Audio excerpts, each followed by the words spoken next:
Alright, I'm going to give you a brief overview here. Here's my 1981 Briggs Conserver. I've been less than thrilled by the performance of it. I don't know if it's due to a venting issue or what the deal is, but a lot of times, especially after I run the sink or the shower, pardon the mess here, I gotta clean it. But the water will come up to about there in the bowl, and it will sometimes not go down the drain. Most of the time it does, but I gotta hold the handle, and even then it leaves, pardon me French, it leaves pieces of shit behind in the bowl, and that's just not acceptable. So this toilet is getting pulled and replaced either tonight or tomorrow, and we decided to go with the route of getting a brand new toilet from Lowe's. I got a Mansfield Summit round bowl, because you see the space right there between the front where the wall is and the front of the toilet begins. If I put an elongated toilet in, it'll stick out too far and just basically be a tripping hazard in a pretty small space. I thought about turning the toilet sideways to where the back of the tank faces the shower, but that might not work because most toilets are standard rough in, and the distance between here and the middle of the flange is probably about 10. I'm guessing 10 inches. So obviously this is 14 inches. So if I really wanted to, I could put a Mansfield Euclid or standard modernist, with the flush elbow. But then again, you run the risk of having leaks at the flush elbow. I mean, although those are cool, good performing toilets, don't get me wrong, they're great, but that's also something you got to consider. So we decided to go with the Mansfield Summit. I could have gotten the Alto Pro Fit and improved it because I have a 211 flush tower for it, replacement. But here's what we're looking at: the Summit tank, and apparently Mansfield now uses Fluid Master fill valves in their toilets, which is a good thing because it's something reliable and easy to get parts for. This is the 387 Summit tank right there.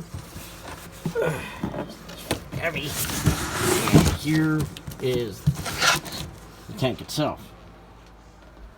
Let me see what I can do here. Prop the camera over here. Do an unboxing video here. Okay. And apparently this comes with a slow close seat. I might still use the Bemis commercial seats, I'm not sure, but here's... Alright, wow, look at that. It's got a white cap on it.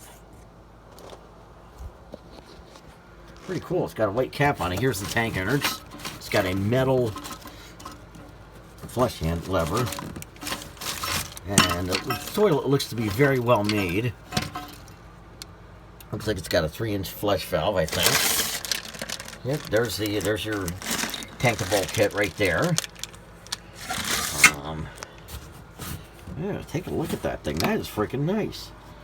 Model 387.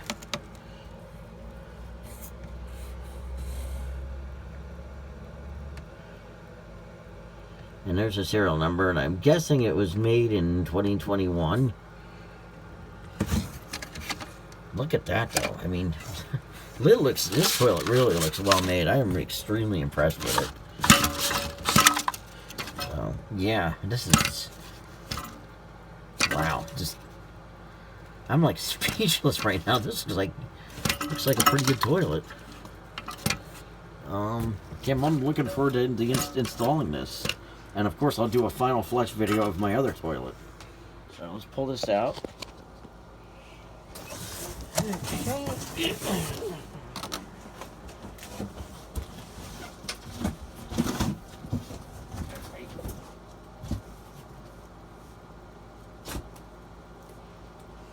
Okay. There's the tank. There's the tank lid. I'm going to leave that in there because I'm going to put this back in the thing. This is pretty sharp looking too. Alright, and here's the box with the bowl. Slow close seat. And Again, we gotta put this down because this thing is a little on the heavy side.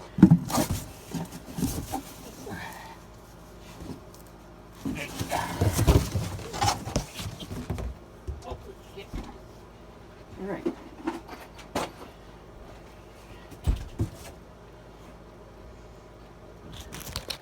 And here's the bowl.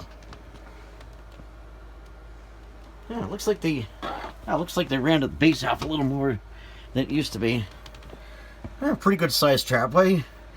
Very similar to the Alto. Yep, everything's, the trapway's fully glazed. It looks like the porcelain quality's very good. I can't complain. This thing looks very, very well made. So, hey, only time will tell. This thing looks really nice. So, yep, and this is where I am going to end the video.